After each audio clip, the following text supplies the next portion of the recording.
एक अद्भुत सैनिक और एक पौराणिक कहानी का नायक, तुम्हारा भाई जिसे देवता मानते हैं। जब वो आएंगे, और वो जरूर आएंगे,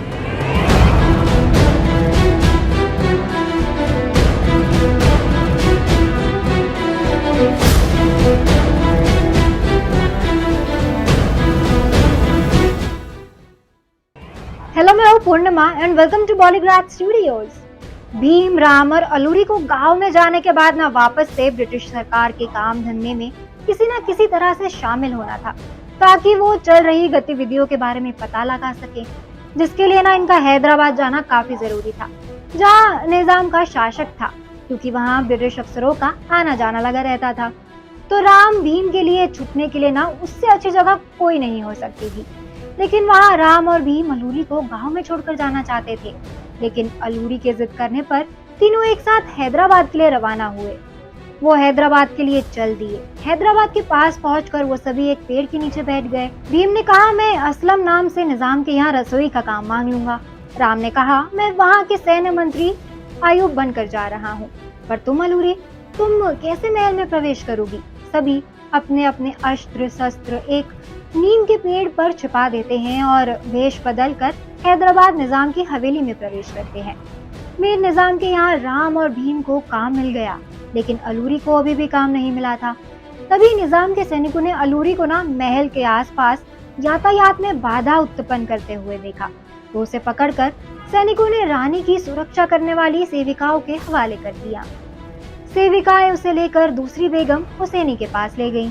बेगम निजाम की दूसरी रानी है, जो कम खूबसूरत थी। अलूरी के रूप पर मुग्ध हो गई। रानी ने पूछा, कौन हो तुम? तब आजम कहती है, मैं कोई भी हूँ, लेकिन तुमने मुझे इस तरह पकड़कर यहाँ क्यों बुलाया? रानी उसके इस तरह से बात करने से ना भड़क जाती है। फिर आजम कहती है कि यदि मेरे शौहर आसपास होते ना, तो मुझे पकड़ने के बजाय वो तुम्हारे सैनिकों की हत्या कर देते। तुम उनके पराक्रम को नहीं जानती हो। इस तरह रानी से उसका वाद विवाद होता है। अंत में रानी समझ जाती है कि ये कोई साधारण स्त्री तो नहीं है, हमारी काम की हो सकती है ये। वो पूछती है कि घर कहाँ है तुम्हारा? यहाँ किसी संबंधी के पास आई हो? तुम्हारा शौहर कहाँ है? ये सुनकर आजम उदास होकर कहती है कि मेरे पति विदेश गए हैं। उनकी अनुपस्थिति का लाभ उठाकर मेरे अब्बा ससुर ने मुझे घर से बाहर निकाल दिया, क्योंकि हमने प्रेम विवाह किया था। अब मेरा कोई घर बार नहीं है और मैं असुरक्षित हूँ।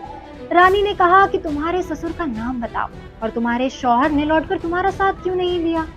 आजम कहती है कि मैं अभी कुछ नहीं बता सकती, लेकिन यदि मेरे पति ने लौटकर भी मेरा साथ नहीं दिया, तो मैं आपको उनका, उनके अब्बू का नाम और गाँव सब कुछ बता दूंगी। बेगम को आजम पर विश्वास हो गया। उसने कहा कि क्या तुम सचमुच ही सुंदर बनाना जानती हो?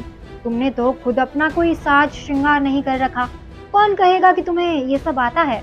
आजम ने कहा, मैं अपना श्रृंगार केवल अपने पति के लिए करती हूँ बेगम। वो लौट आएंगे और मुझसे प्रश्न होंगे, तो मैं उनको रिझाने के लिए श्रृंगार भी करूंगी। फिर बेगम बोली, बातें तो बहुत लुभावनी कर लेती हो, किंतु अपनी बात का प्रमाण दो तो जानूं। ये सुनकर आजम ने अपनी कला का प्रदर्शन करके बेगम को ना अचंभित कर दिया। रोजाना से बेगम ज्यादा सुंदर लग रही थी और वो उनके यहाँ उनकी दासी के रूप में नियुक्त हो गई। इसी तरह राम भीम ने भी अपने अपने तरीके से राजमहल में अपना स्थान बना लिया। लेकिन एक दिन वहां मीर निजाम का साला अश्वर खां अपनी बहन हुसैनी से भेंट करने आया। जब उसकी नजर अलूरी पर पड़ी तो वो उत्तेजित हो उठा तथा आजम उर्फ अलूरी से एकांत में मिलने के अवसर की ताक में रहने लगा। ये बात आजम ने राम उर्फ आयुब को बताई तो आयुब बोले, तुम खान साहब को ना आधी रात को नृत्यशाला में मिलने का संदेश दे दो, वहाँ पर मैं तुम्हारे स्थान पर जाकर उसको देख लूंगा। राम ने ऐसा ही किया। अगले ही दिन पूरे महल में ना खबर फैल गई कि आजम की खूबसूरती में अश्वर खान ने अपनी जान दे दी, जिसकी खबर गवर्नर तक पहुंच गई। गवर्नर ने निजाम को कहा, उस खूबसूरत दासी को जरा हेड ऑफिस में भेजो, हम भी तो देखें कितनी खूबसूरत है। जिसकी बात सुनकर भीम और राम चिंता में आ गए। वो हेड ऑफिस जाना तो चाहते थे, लेकिन सब साथ, इसलिए राम ने बेगम के कान भरने शुरू कर दिए कि ये आपकी खास दासी है, अगर गवर्नर ने इसे कुछ कर दिया तो, इसलिए आप ना इसके साथ कुछ सैनिक भी भेज दीजिए। जिस पर बेगम ने भी हामी भर दी और कहा कि तुम आजम को गवर्नर तक पहुंचा दो। लेकिन भीम अभी भी महल में ही है। राम भीम को महल में किसी खास मकसद को पूरा करने के लिए छोड़ गया था, लेकिन क्या है वो खास मकसद जिसके लिए भीम महल में ही रहा, जिसके बारे में हम आपको अगली वीडियो में बताएंगे। साथ ही क्या अलूरी की सच्चाई आ जाएगी गवर्नर के सामने, हमें कमेंट्स में जरूर बताएं। आज के लिए बस इतना ही। ये वीडियो पसंद आया हो तो इसको लाइक और शेयर करें, साथ ही सब्सक्राइब करना ना भूलें बॉलीग्राड स्टूडियोज को।